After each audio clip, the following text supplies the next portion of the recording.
Hey everyone, today we're going to go through all of my pickups for October 2023.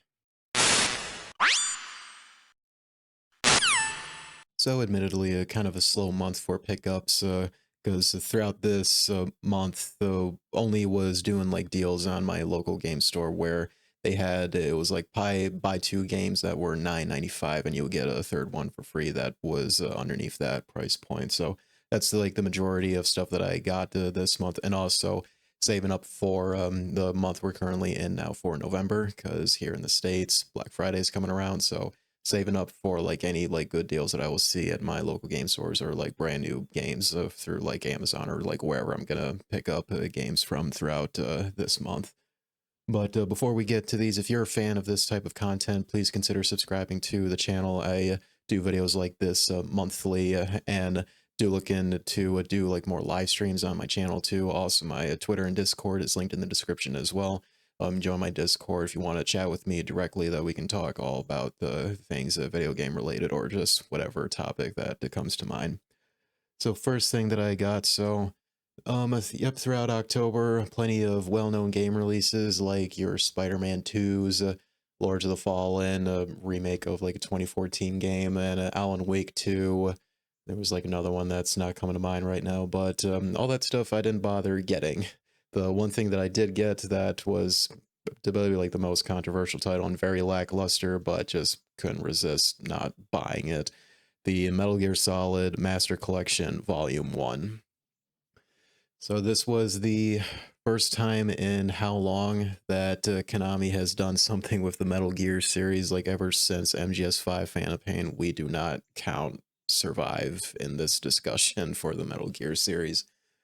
But I'm very like mixed on this release, because for one, I do believe this is the most accessible way to jump into the Metal Gear series, preferably the PS5 version or the Xbox Series versions. Ignore the Switch version, because the version of MGS2 on the Switch is the worst way to play that game, because that version runs at 30 FPS when the original PS2 game all the way back in 2001 ran at 60 FPS.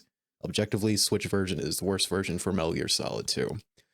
But not just like these three mainline games you're getting, but you're also getting the original two MSX games, Metal Gear 2 Solid Snake, as well as the completely inferior NES games of Metal Gear and Snake's Revenge. Even like their bad games, like it's cool to have them on here, of course. And you also get the digital graphic novels of Metal Gear Solid and Metal Gear Solid 2, which, if you have played MGS 1 and 2, I highly recommend you watch those, because they're alternate stories of those two games.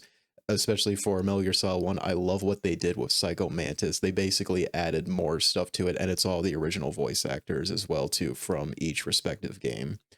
But man, what makes it so lackluster is that like the menus, the presentation of everything in this collection of like the menus before you start up the games, like the history books, the digital books, the soundtracks, like everything they include in here is very well done and well presented.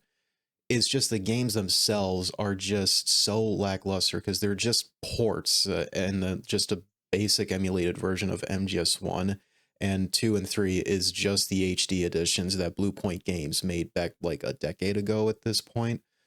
And what's even more sad is that the PC version, which I do plan on getting one of these days, it took someone 4 hours to make the games run at 4K instead of being capped at max 1080p resolution. Because that goes to show that Konami does not have any actual game developers anymore. They just have people who love to do marketing and a bunch of like social media posts for all their series, which strangely have been doing a lot of recently on like Facebook and whatnot. But nonetheless, though, if you've never played Metal Gear, this is definitely a very good option to jump into the series, especially that it's all on modern platforms now, but ignore the Switch version.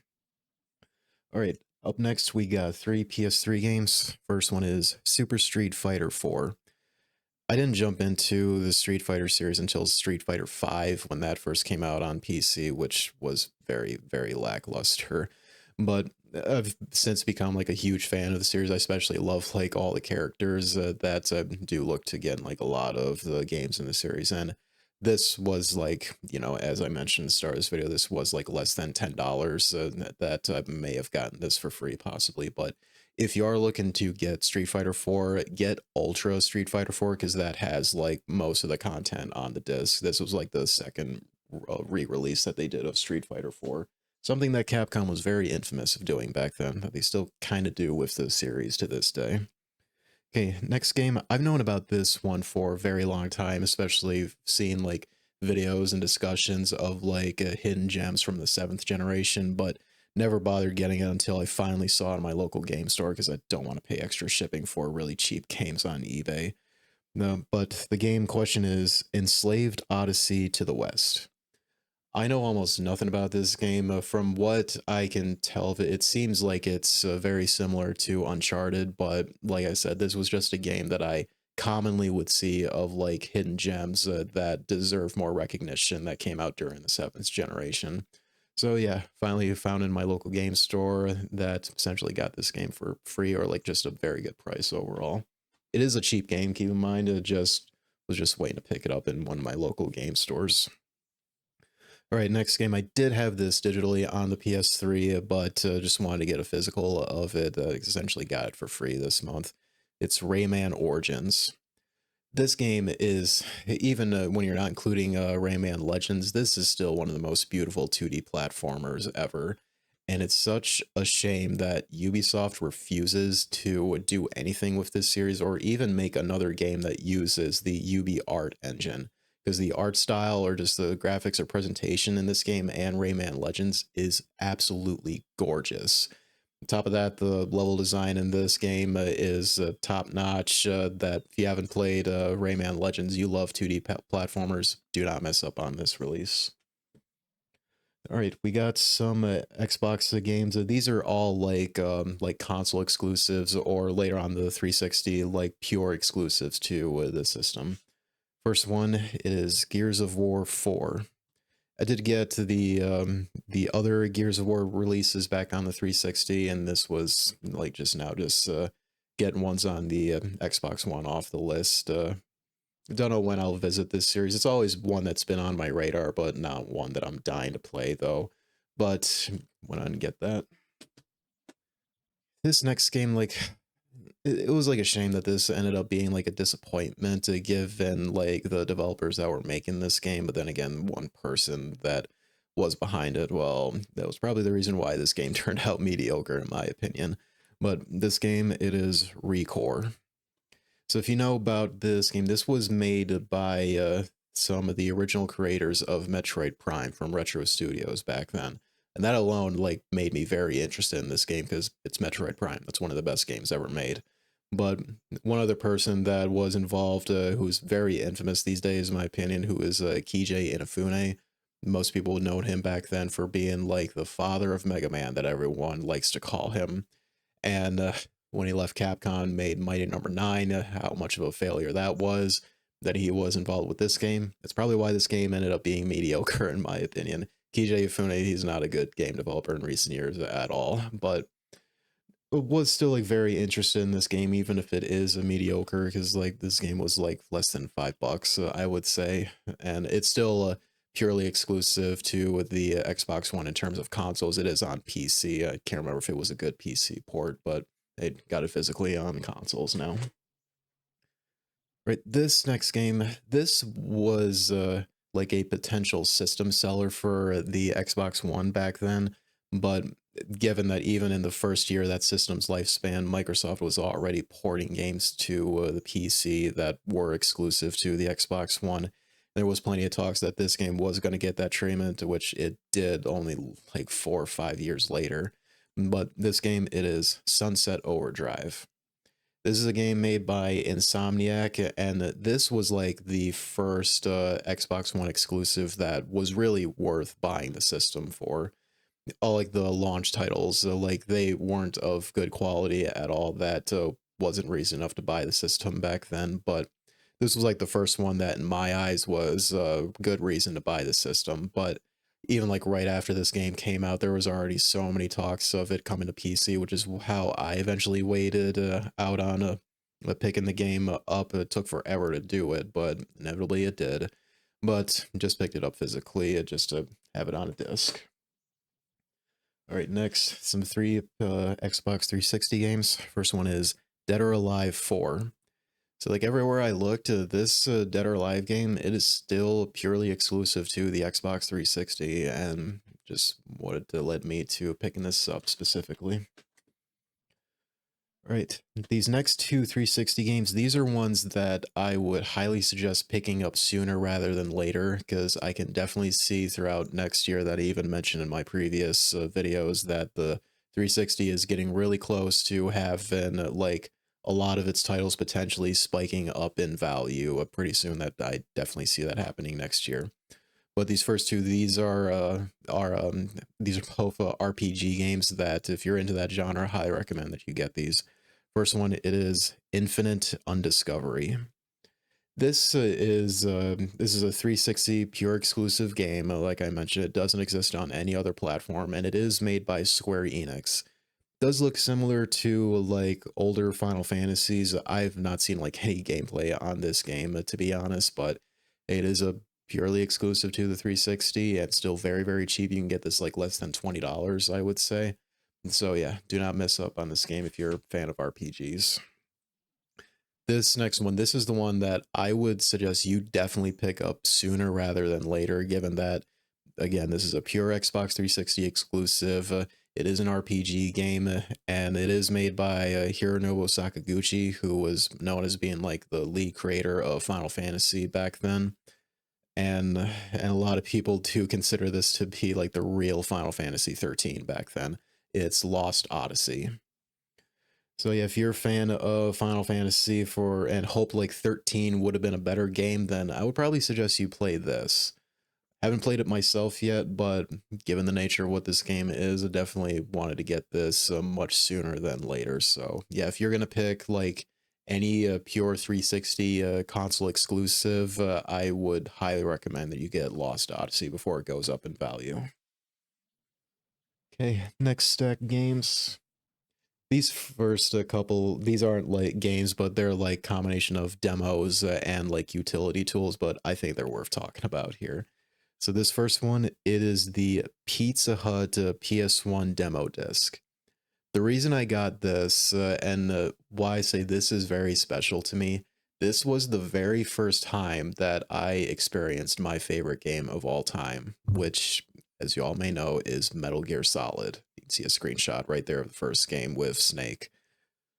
Not kidding. This was how I first experienced Metal Gear Solid. That it would go from up to when you would first rescue the DARPA chief, like the scene where he dies. Sorry, spoilers for the first game if you haven't played it. But as soon as he dies and before you go to the next codec conversation, that's when like the demo would end. I would play this constantly back then because I loved it so much that I just wanted more of the game.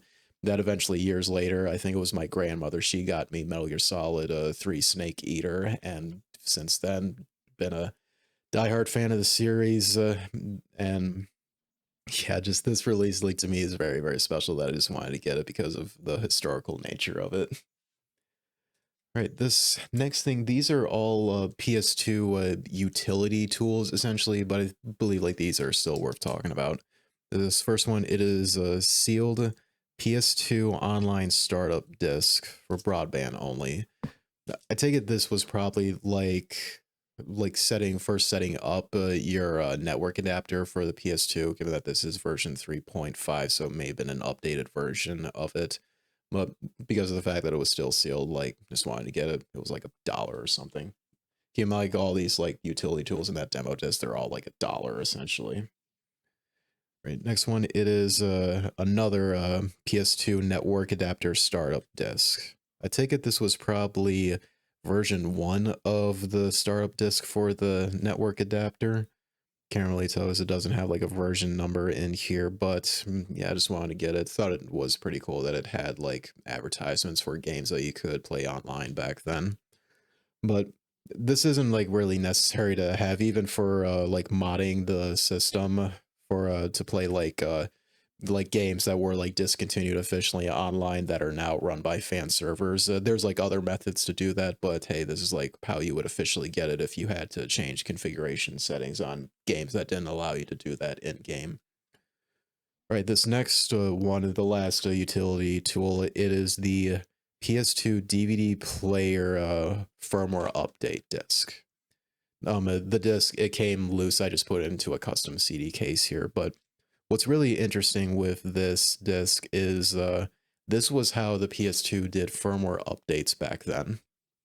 And if you're unaware, it was only like the actual disk drive in the PS2 that got firmware updates. And I don't know how you would have gotten this disc back then. I don't know if this would have been mailed to you if you're signed up for like PlayStation Magazine. I honestly have no idea how you would have gotten this back then.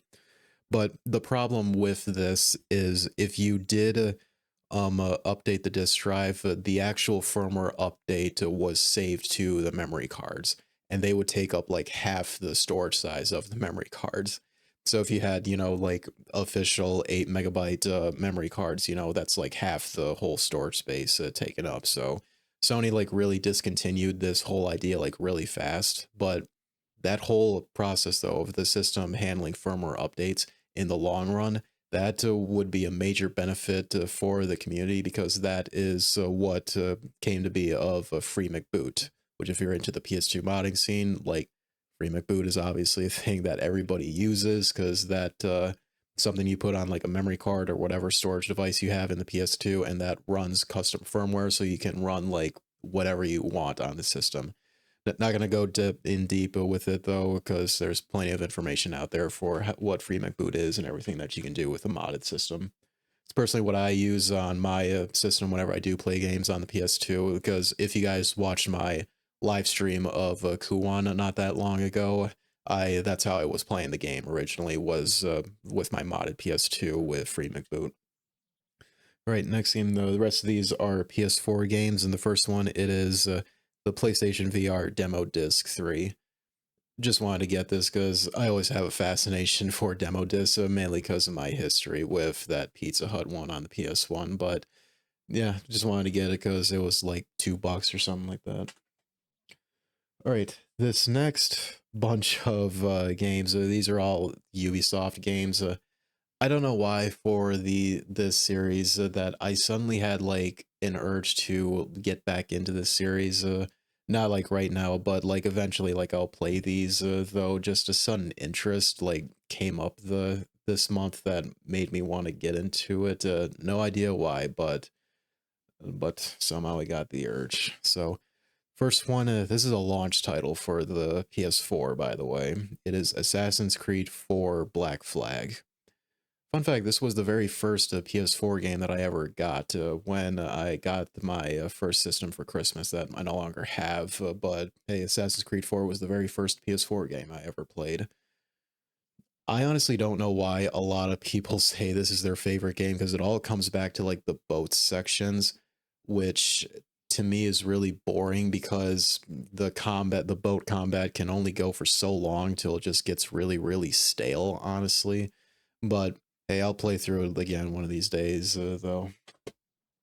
Right, the next game, this was the one that came after Black Flag, and what killed my interest in this series, because if you remember how this game was when it first released, and all of the PR talk Ubisoft and the developers were saying before it came out, made me lose all respect for the company, is Assassin's Creed Unity. So if you remember when this game first launched, it was the most broken piece of garbage ever. It would crash often. It would have nightmare-inducing character models, and the frame rate would be in like the teens constantly. They did release updates that did like fix most of the issues, and from what most people I've heard say, like this is actually one of the better games in the series. Like after the Ezio games, like this is one of the better games to have come out since then. So hey, maybe now I'll finally like give it a shot and play through it. But again, that's when I have interest in playing the series again. And then the next game is Assassin's Creed Syndicate. This is the one that you almost never hear people talk about in the series because it's probably like that forgettable. The one thing that does interest me is like the DLC, which involves Jack the Ripper, which I did buy like the season pass for this game, because it like the all like the games that had like season passes, they were like on a good sale recently that I got all of them essentially, and now just picking up the games physically. All right, and the last one is Assassin's Creed Odyssey. It was like Origins and Odyssey especially that I hear from fans when they really departed from the traditional gameplay of this series back then, but we'll see how it is whenever I get into it. All right, and the last Ubisoft game that I got, that this is the one game that really told me to never get hyped for any games before release, because you never know what it turns out to when until we actually get it in our hands. It's Watch Dogs. I still remember this game, the months leading up to its release, how hyped it was, all the trailers that were very, very misleading for its graphics and presentation, and just how disappointing the gameplay was. It's one of those games that if you've seen all the gameplay trailers before it launched, you saw everything the game had to offer. They just really made it seem like there would be a lot more to this game for gameplay wise, but no, we saw like everything the game had to offer before it even came out. And I think what I hear most people say when they're looking back on this series, when they include all three games of this one, Watch Dogs 2 and Legion, I think most people say that this is the best one in the series. It's either that or Watch Dogs 2. But because that I essentially got this game for free, just wanted to get it again because maybe I could finish up my platinum trophy, because I got like 94% of the trophies in this game. I played it a lot back then, but it's whenever I have interest in playing Ubisoft games once again, which won't happen anytime soon. But hey, I got them in the backlog, and I got all these games for free, essentially, or just less than $5. All right, next game is Republic. I do remember seeing this game much back then, but never like picked it up though. But what really like piques my interest for this one, it is a stealth game, and absolutely love stealth games, and the art style of it looks really really cool. It's all like cyberpunk themed. Okay, next game is Gran Turismo Sport. And this is like one Gran Turismo game that I've not seen much about. I don't think this is considered like a mainline entry in the series, if I recall, but just wanted to get it regardless. Always it was like less than $5. One thing I gotta say about this game, when you have it fully installed and all the updates installed as well, this game is like 120 gigabytes or something. Oh my god, that is insane. For I don't think like this game deserves to even be more than 50 gigabytes in my opinion, but oh my god, you better have storage space available if you plan on installing this game. Okay, next game. I did get this like digitally on launch, and they would have, if you remember the history of this, they were gonna have like a free PlayStation Plus version of this game, but that took like a year or something to come out. It is Drive Club. This was like the first like big racing game to come out for the PS4 back then. It came out like in the first year of the system's lifespan, and man, it was a disaster when it came out. But the developers, they did like fix it up over the next few years, that people eventually like really really liked it. Be really curious if there's still like a dedicated fan base or like a big enough community still playing this game. But I remember from what I played of it, like I really did enjoy it when I first played it though, and be interesting to see like all the stuff that was added since launch. All right, last two PS4 games. These are pretty interesting titles that this first one actually got yesterday. It is an indie game that was published by Red Art Games. It is Stay. I remember seeing reveal trailers of this when it first came out, but never bothered picking it up. It seems like it's a 2D pixelated art horror game that you're playing as this guy that he just seems to be like trapped using his PC essentially. It does seem to be like a text-based adventure game, but given the nature of it, though, it does interest me that just wanted to go and pick it up because I saw it for a really good deal. Because that it's a Red Art published game and not many copies of it to show up physically, because I think there's maybe only like 1,000 copies of this was ever printed and only on Red Art Games website. Right, this next one, this is a limited run release that it showed up at my local game store, and man, I'm glad it did, because they would sell it for normally what an open copy would sell for. And finding this on eBay, like it's always like sealed copies, and they're always selling for like at least $100. But I ended up paying, I would say like 65 or something for this copy. It is Salt and Sanctuary. you're a fan of Souls-like games, this is one I highly recommend that you pick up. It's basically 2D Dark Souls. In fact, if you were to tell me that From Software themselves made this game, I would believe you, as it's basically like just Dark Souls in 2D. I did play a little bit of it when it first came out on PC, but just never played through it then, but will do so with this release, though. And they did make a sequel of this that came out this year. It's called Salt and Sacrifice, that, from what I hear, is not as good as this, but still a good game from what I hear, though. All right. Before we continue on with the last stack, I want to give a shout out to all of you who have been watching so far and not just skipping through timestamps because you're that impatient. So, some content I'm looking to do on this channel this month that really's been itching in my mind is some talking about Silent Hill, because if you guys have seen Silent Hill Ascension, is what is that, Konami, that I'm really tempted to start making some Silent Hill videos of, like, not just maybe about Ascension, but also like what should we expect for the upcoming releases. But yeah, there's that. But yeah, big thank you to everyone who's still been watching up to this point. Your secret call out code is 2620 in the comments to let me know you've been watching up to this point. And thanks for all of your support and sticking through just watching stuff that I just randomly pick up. All right, next game, we have two NES games. It is, first one is Dragon Power. This is kind of like a top-down action game that's very similar to Zelda. A thing to note, this is actually a Dragon Ball game, like Dragon Ball Z, like it's in the same universe, just it's based off of the first series, Dragon Ball. Just they changed up like the label art and the name of it, I guess, to like hopefully sell more copies in the United States. But yeah, this is really a Dragon Ball game, and it's a pretty good one too, so highly suggest that you pick this up. Right, next NES game, a pretty iconic game for the system. I do believe this was a launch title for it too. It is Urban Champion. It's basically like a 2D brawler game. It's a very, very simple brawler game that you just like keep hitting this guy until he eventually falls down a manhole, essentially. Like you'll see everything the game has to offer in like 5 seconds, but pretty iconic game for the system that just wanted to get it. All right, these next four PS2 games, these are all Japanese imports that they're basically like games that are like very well known on the system, but because of that, like I just want to get like their Japanese equivalents, because either they'll have something unique to the Japanese version, or the box art of it is like completely different than ours, which is the main case for like all these four releases that I got. So the first one, it is Final Fantasy X. So how we got the Final Fantasy games in the States, the box art was like complete like art essentially, while in Japan it was basically, as you see, just a white background with the game's logo on it.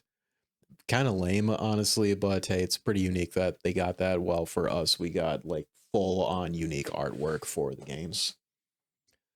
All right, next one is Final Fantasy X-2. Same idea as 10, where it's just full white background with like the game's logo on the dead center. And the next one is Final Fantasy 12. They put like a little bit more effort into the artwork, as you can see, because like look what's going on right there. I can't remember like what the logo is all about for this entry, though. I will say, if you're looking to play a Final Fantasy 12, play the what is it, the Zodiac Age on current platforms, because they really like streamline the game for like its leveling up system, or how like you learn abilities in the game is much more streamlined compared to the PS2 version. And the last one is my favorite one that I got of these Japanese releases. It is Wild Arms Altered Code F. I think I like the artwork of the Japanese version more so than the American version, because you see like more of the characters, and I really like the choice of the background that they did for this. This was like $10 or something, and pretty cool to get that, though, as it's going to be quite some time till I actually get the North American version of Altered Code F, because that is a pretty valuable game these days. But for now, I'll just have a nice looking Japanese version. All right, Last stack PS2 games. First one is 007 Nightfire. There was quite a bit of Bond games on the PS2. I think there was probably like 5 or 6 of them that they made on the system, and most of them are like pretty good first-person shooters that want to try and get all of them. I think there was like some racing game they made on the system, which I don't care for, but if I see that for like $2, I'll probably get that. Okay, next game. This is a launch title for the PS2. It is Swing Away Golf. This is not made by the same developers that did the Hot Shots Golf series or Everybody's Golf. This is like a completely different developer. You would probably think that, given like the art style and presentation, seems like it would fit in that series, but no, not really. It's not the same developers. But yeah, if you were looking for like a golf game to pick up on the PS2, this was like a pretty decent option from what I remember. But yeah, because that it was golf game that I am a fan of golf games and a launch PS2 game, just had to pick it up. Okay, next game is Jet Li Rise to Honor. What caught my eye with this one is that it is a Sony published game, and it does look very similar to say like games like Sleeping Dogs or Max Payne. I think I would say more so on Max Payne to compare this game to. So yeah, that was the main motivation for picking this up. Okay, next game is Crash Bandicoot: The Wrath of Cortex. So this was the, I'm sure this was the next mainline Crash Bandicoot game that they made after Naughty Dog made the original trilogy back on the PS1, because it was still published by Universal Interactive Studios, who they were the publishers for the original trilogy. But I'm sure, and judging by the logo, the developers for this game was Konami for some reason. Sorry, the logo's right there next to the ESRB. So that I didn't know that until like I actually picked this up. That I believe like Konami themselves were the developers of this. That or Traveler's Tale. Not sure. There's a couple of companies involved with this release. I will say this game was very infamous for its long loading times, but when you have it installed on a hard drive and a modded PS2, oh my god, it cuts the loading times in like more than half for this. But yeah, I do look forward to playing this. So that was I never played Wrath of Cortex, so hopefully I'll look to playing this relatively soon. Okay, next game is Mafia. This game was like safe to say, yeah, like it had like a full-on remake in on recent platforms and a very well done remake, but because this was the original release of it, just had to pick it up because it was like less than $10. Okay, the next game is Lara Croft Tomb Raider Legend. This is one that came with a slipcover, as you can see, and it was like the same exact price as like a standard copy, but you can see that it's got a slipcover that's kind of like got a holographic look to it. That when you open it up, it's got the full artwork of Laura, nice background art too. And what's nice, if you bought this must have been like a first print run that they did, because I've never seen the slipcover before. But inside of it, if you open the case up, it does come with a big like hollow sticker of Laura. I don't know why you would use this, because the intensity of the holographic is like pretty strong with it, but hey, pretty cool to like see this in my local game store, and being a big fan of Tomb Raider, just had to get it. Right, and the last game is kind of like a heavy hitter for the PS2 that glad I waited to pick this up, because this did come down in price back when it was like jumping like 2 years ago, I think it was. It is Drakengard 2.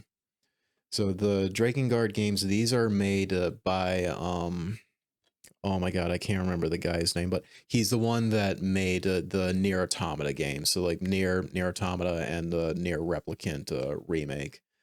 Thanks to like those games, especially Automata, like his work has like blown up in recent years, and therefore the Drakengard games, which was the predecessor to the Nier series, has unfortunately shot up in value. Saw this for a pretty good deal at my local game store, and combined with like discounts with my memberships there, like definitely got a good deal on this. So very happy to definitely pick this up.